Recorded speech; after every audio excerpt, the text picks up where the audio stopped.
at 7:03 for hearing. 1 second. Sorry, I lost my page.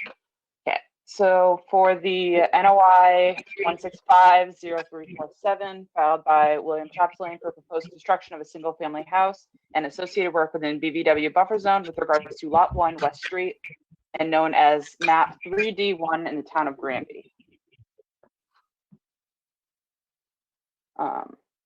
And so we closed the hearing last time, and what should I? Well, I think we should just deliberate. So let's just go around the commission. Amanda, why don't you lead off, and we'll just get commentary from the various members on their thoughts on the matter. So you're Okay. up. All right. So I'm concerned that we do not have sufficient information on the history of the area and the subdivision of the land and previous conditions set forth during that subdivision, and whether there's any anything that's still in place there that we're going to be undermining by allowing development in an area that was supposed to be protected. I'm also concerned that just forcing us to make a decision without fully reviewing that is just not a good way to move forward. And it would have been nice if we could have heard more about the defense for why that permanent protected area should not be protected anymore. Or if that was, however that was laid out. And yeah, and also it's concerning to build all the way up to the 25 foot as well. I think a 50-foot minimum is usually preferred. A vegetated, fully vegetated buffer of like 50 feet is nice, especially with the slopes. Yeah, those are kind of my thoughts. Okay, Amanda, very good. Dave, do you have any thoughts on the matter, sir? I do. I had a chance to review all of the information we received from Emily Stockman, which was on a July 5th Reddit letter and recommendations, and also Heather Comey's recommendations and rebuttal to Emily Stockman's letter. So are you looking for a what I would recommend at this time? And then obviously, we're not voting yet. You're asking for our thoughts. Yeah, just for some rationale as to your thoughts on that, and then we'll call for a vote Dave. Well, my rationale is I think the projects are doable, and Emily Stockman, I think, does a good job in articulating what sorts of comments and special conditions should be placed on both of these projects.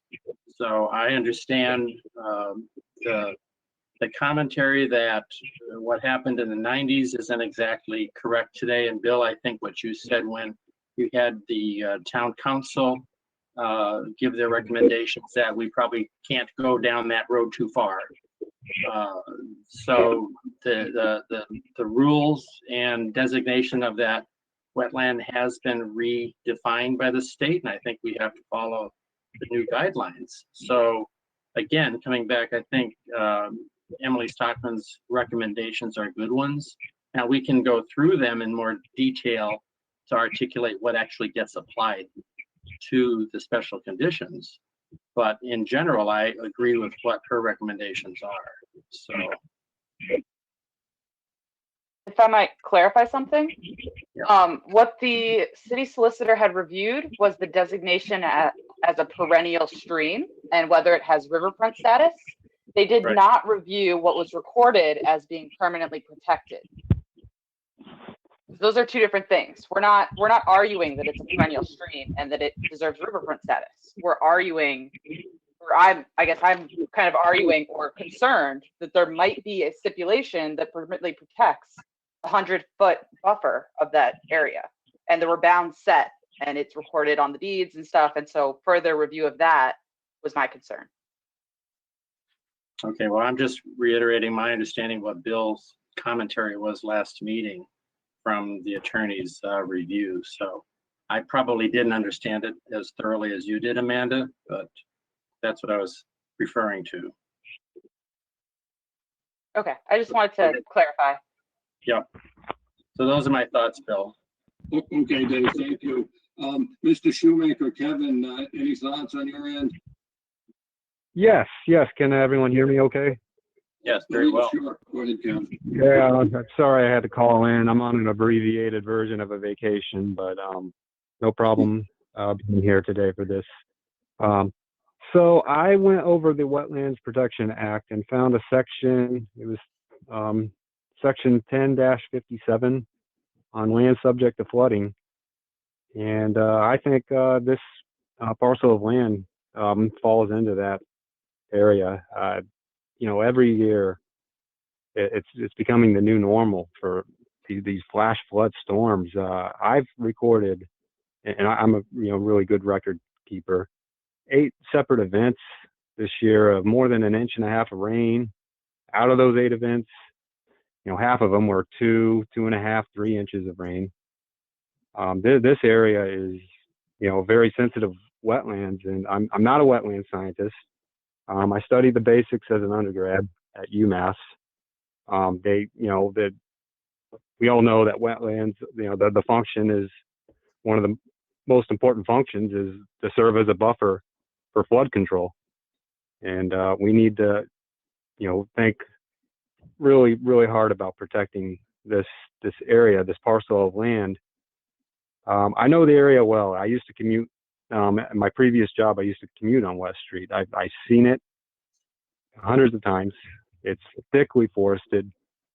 I can visualize in my head hundreds of trees getting removed, big saplings. It's very thickly forested.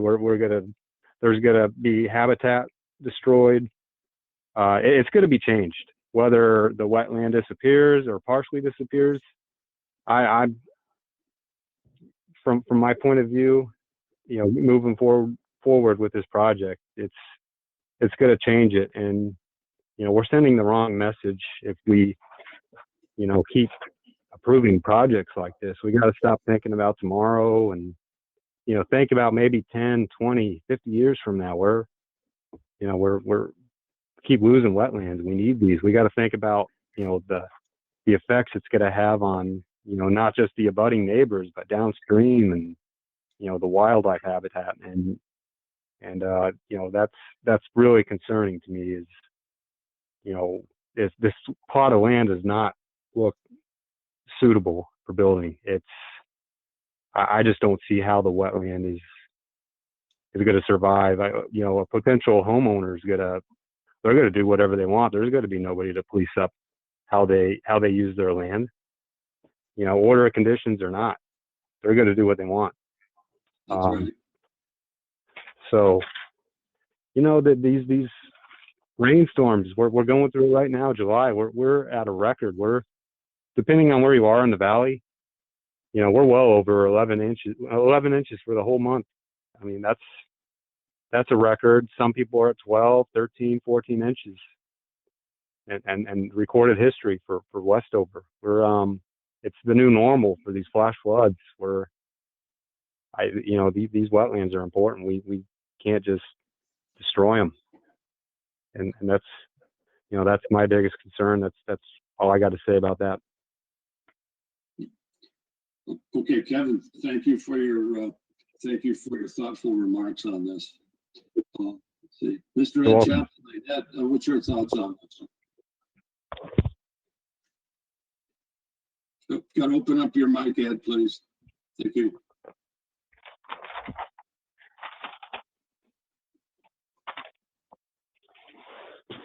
Got to unmute your mic, Ed. Oh, now Ed's frozen. Ed, kill your video and open up the mic. It might be better for you.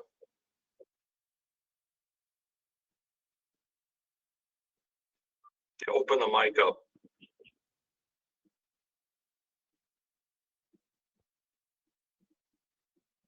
Hey, Bill, can you hear me now? Oh, yes, yeah, you're good, Ed. Thank you, sir. Go ahead. Sorry about the very bad connection here at the library. So, you know, as my opinion, this property is marginal at best. The site plan itself doesn't make sense. The grading alone it seems to have a high impact on the wetlands. So, you know, I kind of looking at this as a high impact on the wetlands, even though it's a buffer zone job, associated buffer zone work. 25 feet is probably too close. And then Amanda makes a point about the 50-foot no building in that buffer zone. I mean, if this wetland wasn't the grading that was shown on this plan, it's just too steep. You're gonna have a lot of fertilizers and pesticides going into the stream. I just don't think it's feasible to build something like this and without having a great impact on the wetland. Given the size of the lot, the shape of the lot, and the limited building area. So it is a marginal lot at best. And I can, Kevin's points, I can agree with about land flooding today and greater and greater impacts. So I'm kind of kind of looking at it from that point of view, the overall impact of the wetlands. So that's all I really have to add to that at this point. Okay, Ed, again, thank you for your professional comments on this, Ed.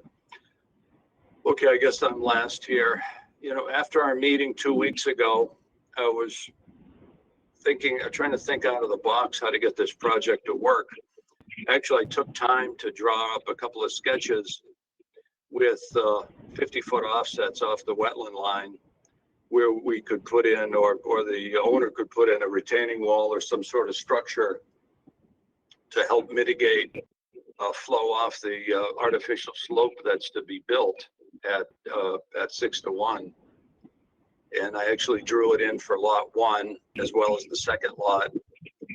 But the more and more I think about this, I think there's still a lot of unanswered questions. We didn't really see any evidence to provide positive guidance why this 6-to-1 slope should be constructed so close to the wetland edge. Again, referencing the MACC Wetland Buffer Zone Guidebook, as well as Ms. Stockman's technical reports. And my opinion is at this point, there's a failure to protect the adjacent BVW. However, I think the applicant, with some additional work and additional technical information, might be able to refute that finding. I did see a couple of minor errors in contouring, but those were corrected in, I think, the final submission, so I don't have a problem with that. But again, I was vacillating between allowing it to go in with a retaining wall, which I think the owner and the proposed contractor did not want to go for, or again, issue a finding of incomplete information.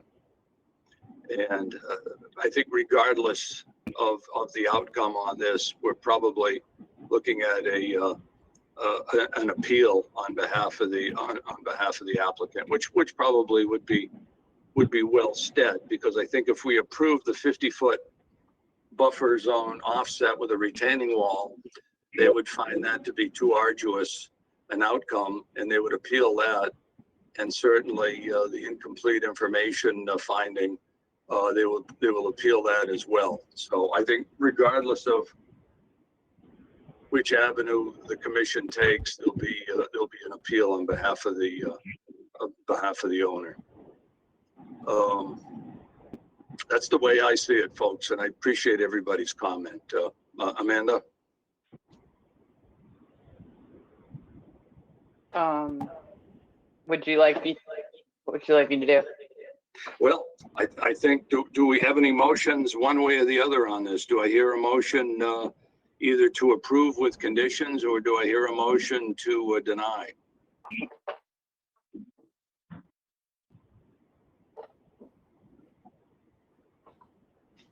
Anybody? I just was worried about the impact on the wetlands. This is Wenda's law. Oh, Amanda. Oh, Wenda. Oh, hi, Wenda. How you doing? We didn't know you were here. Yep, via phone. Very, very good. Do you have any comments, Wenda? I was just worried about the 6-to-1 slope so close to the wetlands. Okay. Well, that's well founded. And again, in the MACC guidebook, that is backed up with some scientific data that seems credible to me. That's for sure. Again, we have others online today who will not be speaking. Heather's here, Ms. Lemke's here, and Gabe Poole is here as well. And we have 6 commissioners here tonight, so that's excellent. So again, do I hear any motion from the floor either to approve as is, approve with conditions, or to deny? I can put a motion on the floor, Bill, and it's my observation here, but based on the number of people, the comments that I heard, I think we would vote to deny tonight. And that's my take. If somebody says wrong, you can challenge it, but that's my take on what I heard. Okay, so you're moving to deny, Dave, that's on the table? That's right. That's what I. Okay, do we hear a second? I Second. Okay, Amanda seconds. Discussion. My thought is, again, if we're going to vote to deny, we have to put together some bulletproof reasoning for this, because this will be going to DEP, and Mr. Cameron and Mr. Fowlis will be reviewing this. My thought is, even with some credible denial information, which I believe we have, this project will be kicked back to the applicant for another bite at the apple, probably within a period of a month or two. So be prepared to continue work one way or the other on this. So again, I hear Dave made a motion to deny, Amanda seconded, and any further discussion? Sure. Go ahead, Ed. Shall we take an individual roll call Well, yeah, well, we're gonna all vote. for approval, denial, or? Okay, so I guess the motion on the table's been seconded. All in favor of voting to deny, please raise your hand. Aye. Aye. Aye. Okay, any voting not to deny?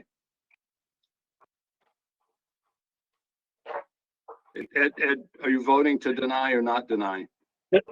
Deny. My camera wasn't on, and I'm having spotty reception up here at the library. Okay, so I'm hearing a unanimous 6-0 vote to deny. Is that correct? Yes. Okay, that being said, we have, I think, 6 days now to craft a order of conditions, check the denial box, and provide sound reasoning for the denial.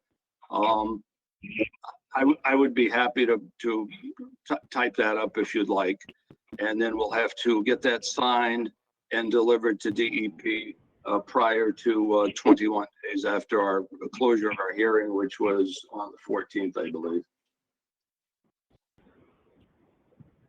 Okay. Actually, it was on the 13th. Excuse me, it was on the 13th. Yes, it was 7/13. Yeah, so we have to get it in. The latest we can get this in will be August 2nd. Okay. All right, I guess that's it, folks. And again, our technical reasoning for denial includes the severe slope of the artificial fill. We don't have demonstration that we protect the adjacent wetland from pollution. And the history of the other conditions that might be on the site. And the ongoing history, particularly with respect to the boundaries. Indeed, the document we reviewed some time ago said there were boundary markers placed 100 foot off the edge of the stream, which are in place. We just have to find them, but those are in place. And again, that's more of an administrative matter, but we can include that in the denial package as well. Okay, so let's go onward to lot number 2, Amanda. Okay. So opening the NOI for, or not opening, I guess, just hearing for 165-0348 filed by William Chaptelaine for proposed construction of a single family home and associated work within BBW buffer zone with regards to lot 2, West Street, and known as map 3D1 in the town of Granby. So the lot 2 on the other side of the stream.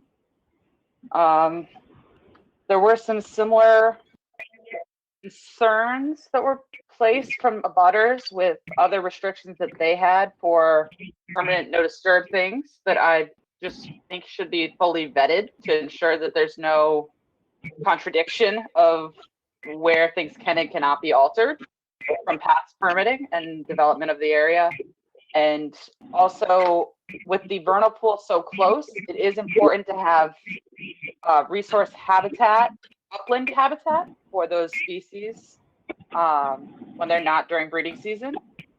And there's wetlands on both sides, so there's likely a very populated area for vernal pool species in there, and it's likely some of their habitat area, and just some more information, I guess, in there would be nice, protecting that area.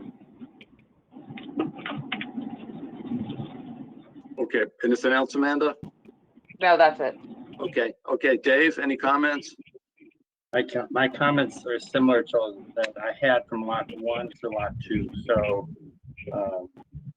I would be in favor of voting for it, positive, with the conditions that are outlined by Emily Stockman in her rebuttal letter on July the 5th. So obviously they're very verbose. You would have to craft them down so they would be something that could be responded to. But she raises a lot of good points, again, about those, the steepness of the slope, the removal of the tree canopy, and the planting of more shrubs to protect the side areas that would be exposed to daylight that are now, once you remove the trees to build the house, they now become exposed. So you have to protect those areas. So all of those, I thought she did a good job in her review comments. And that's my 2 cents. Okay, thank you, Dave. Kevin, comments on your end?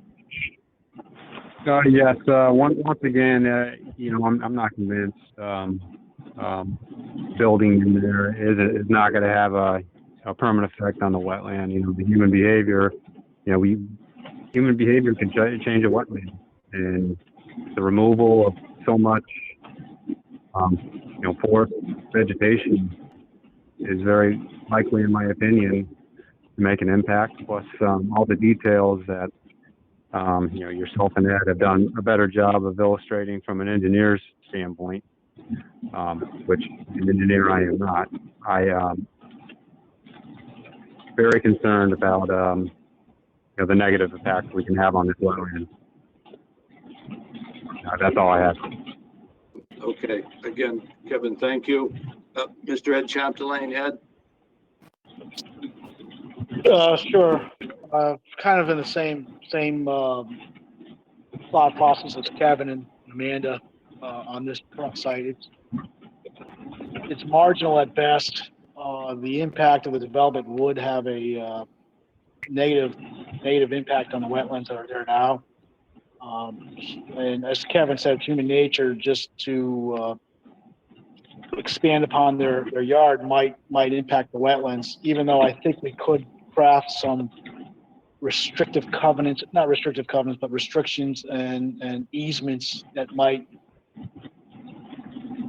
stop that type of activity. But it's going to require some monitoring on our side for some time to come. I think the site plan, the driveway coming in, would probably be beneficial to have some retaining walls to help with the grading. Same thing around the house with some retaining walls, but like I said, it's not the best site for development. And we do have activity at least in the 50-foot buffer zone, from the 25 to the 50-foot buffer zone. There is some grading and filling. And same thing, I think if we were to stick to the 50-foot buffer zone with no activity to that, to either to the site closest to the wetlands or zero from the wetland boundary to the 50-foot buffer zone, I think you would help the wetland situation. But the activities is within, some of it's within 25 feet of the wetland. That's kind of my take on the whole project. Okay, well said, Ed, well said. And Wenda, any comments on your end? I just feel like that vernal pools are daily and they're important to the amphibians and reptiles that use them, and also currently flood storage are really important. Yeah, Kevin brought that up earlier. I don't know if you listened to him, but he opined on flood storage even on lot 1. So that's an excellent point. Any other comments, Wenda? No. Okay, thank you. Okay, again, I took a long look at this. I tried to come up with a game plan to get this to work. I've actually sketched up on this lot 2 sinuous retaining walls, one to the north and one to the south, which is S-shaped, which lie in concert with the 50-foot BVW buffer. In total, it probably would account to 200 or 300 feet of retaining wall on the order of 2 or 3 feet high, and even more in one location. And I don't think the owner would find that palatable. Again, I'm thinking, just trying to think outside of the box, how to get this to work. I would also have relocated the well out of the near buffer. I don't know why the well was put 18 or 20 feet off the buffer. They could actually pull that away and still have 100 feet from the leach field and the septic tank. So that was not a real driver to me on this. Again, Phil's coming in at 6-1, same 1053-1 issues with the buffer zone from MACC guidebook. If you look at the tables and figures, I think it's table 4 and table 6. Again, my opinion is as crafted, it fails to protect the adjacent BVW. Again, with some additional information on behalf of the applicant, maybe we could rationalize a different decision, but I don't see it at this point. It's the onus of the applicant to prove why it will not pollute. And as Kevin and Ed both said, that you try to put a condition on homeowners that you can't fertilize your lawn or you can't plant grass in certain areas. That's essentially an unenforceable provision. You can't ask people to abide by that. That's absurd. So I think it's prudent to not even let him go that way, because that's an unenforceable provision. We've tried that in the past, and it's very, very difficult, even with long-term monitoring. The other thing we had talked about, and Heather provided some information on, is a tree survey. In my opinion, it was incomplete in information. That would lead to the shading loss that we had talked about. My opinion is there'll be a market temperature rise in the wetland area that will be opened up now as a result of loss of tree canopy. And again, I haven't seen any calculations to show that would be minimal or small in nature. So again, that's information that the applicant would be providing, I suspect, going forward on appeal. So in my opinion, that's incomplete information. There are a couple of errors in contouring up on the road. Again, if you remember walking in on the west side of the driveway, walking into the site is essentially a vertical earth cut, a big escarpment, which I think from a soil stability point of view does need to be addressed long term, because that's going to cause some significant geotechnical problems going forward. So again, in lieu of putting in a couple of retaining walls and doing extensive remassaging of the site, I can't see any rational reason to allow this project to go through as currently presented. Amanda?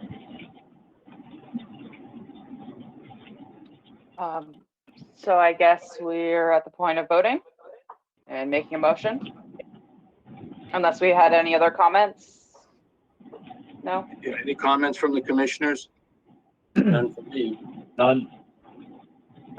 So I think I will make a motion to deny based on lack of sufficient information to confirm there won't be adverse impacts on the resource areas. Do we hear a second? Second, Okay, Wenda seconded. Okay, any further discussion? Again, one other point of interest is, again, that issue, Amanda, that you had brought up earlier regarding the boundaries. And I know we've kind of gone over that riparian situation time and time again.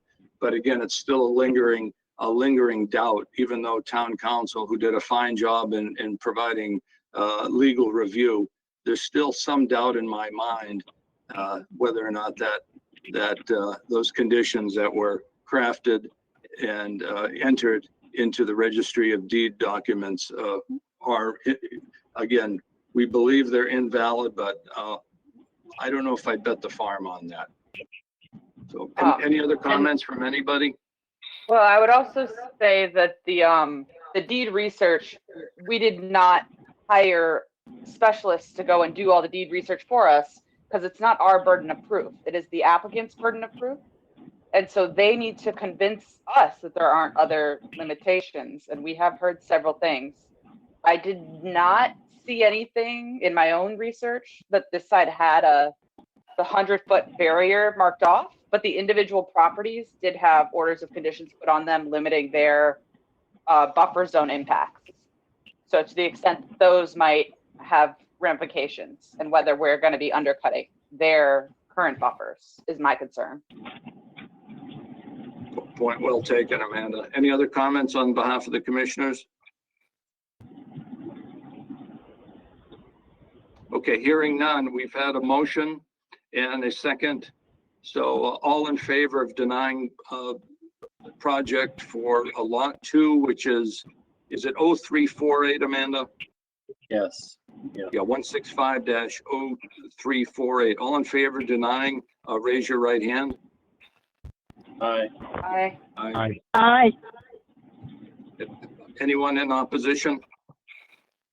Okay, unanimous decision on behalf of the commission so entered. Okay, I'll take all the comments on behalf of the commissioners and I'll craft a denial letter, which will be delivered to DEP on or before August 2nd.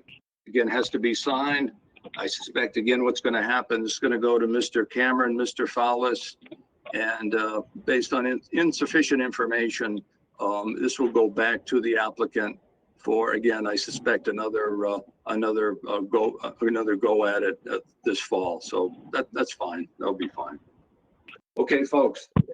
Amanda, any other thoughts? I think this will likely all get kicked back to us in the soon, like not just the applicant, but it's going to be, basically, Oh, yes. I have a feeling that they'll agree that we were kind of rushed in this process and we just need more information. If it is in fact a permittable project, then we'll do what we can to condition it so it can happen. But currently it does not, that's just where we are.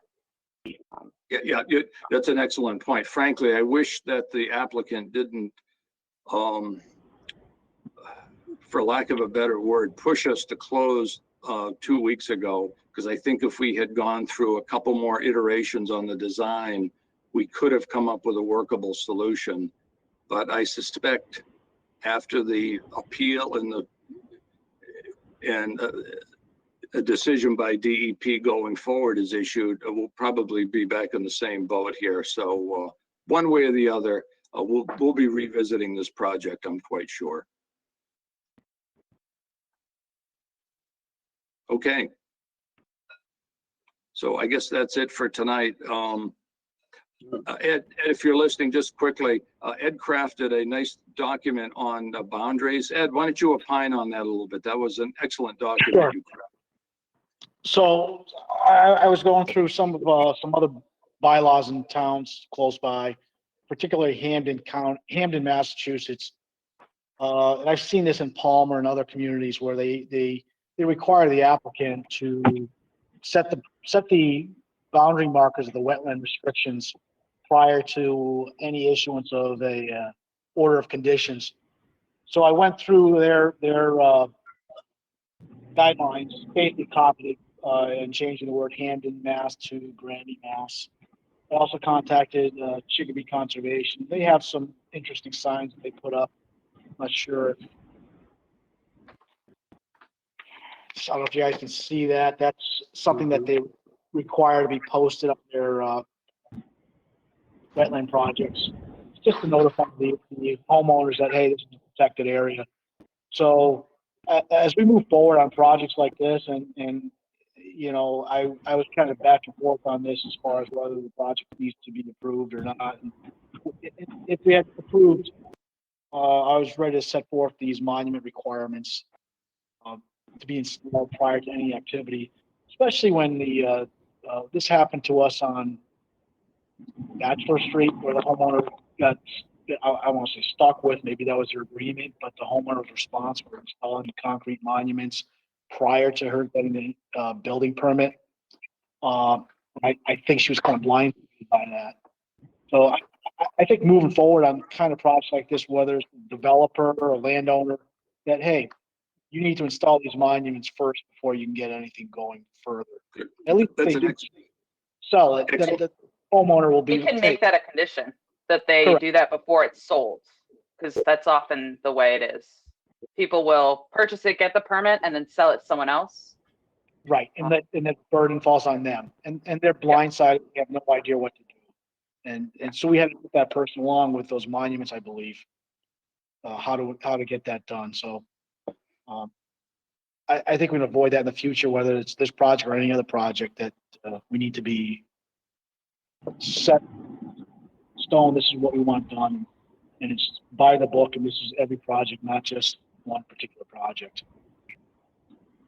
No, set in stone, Ed, no pun intended. We don't want them to set stone monuments. No, there's quite a few choices they can have, but you know, I know none of them are free, obviously, by monumenting. So there's gonna be a cost passed on to the developer or the landowner. So what you're saying then, Ed, is we should not physically release the signed order of conditions until the monuments are physically in place and have been reviewed by the commission. That's what I've been told in Hamden. That's their policy, but I don't know how strict it is and if that DEP told that. But yeah, I mean that's my take from the other communities. Yeah, because again, without naming any names, there's a project on the corner of West Street and Burnett Street that we all know and love. And if this had happened on that project, I think they would have been better off for it. Correct. Yeah. Okay. But just to be clear, I don't think we could make them install them prior to issuing the order. We would have to write it into the order, and it would have to be part of the order. You know what I mean? Yeah, which is why I mentioned the prior to the selling of the property or the start of construction or something, you know, something that highlights both those. correct. And I'm not sure all that other conservation commission can do that. So that was my, you know, buyer beware, I guess. I don't know if they enforce it or if it's just something they say to have done and it gets done. But I agree with Amanda, your take on it, that you probably can't force them to do it without the order of conditions first. And we only have 21 days to issue the order. Correct. So that would give them only 21 days to get that in the ground, assuming they, you know, were dedicated. Yes. And you're probably correct. The order of conditions is probably the best way to do it. And like you said, before they sell the property or the building permit is issued, they have to be installed. So, yeah. Excellent work, Ed. Thank you. Okay. Okay, folks, Wenda, any comments? Kevin, Dave? None from me, Sounds Bill. like a good idea to write that into the order of conditions. Yeah, I think it'd be a fine move, Okay, so Amanda, why don't you, if nothing else, let's adjourn and go back to our lives. Okay, I make a motion, we adjourn for the night at 7:43 p.m. Second. Seconded. Second All by in Dave. favor? Aye. Aye. Aye. Aye. All in Okay. favor. Okay, Thank you. take care.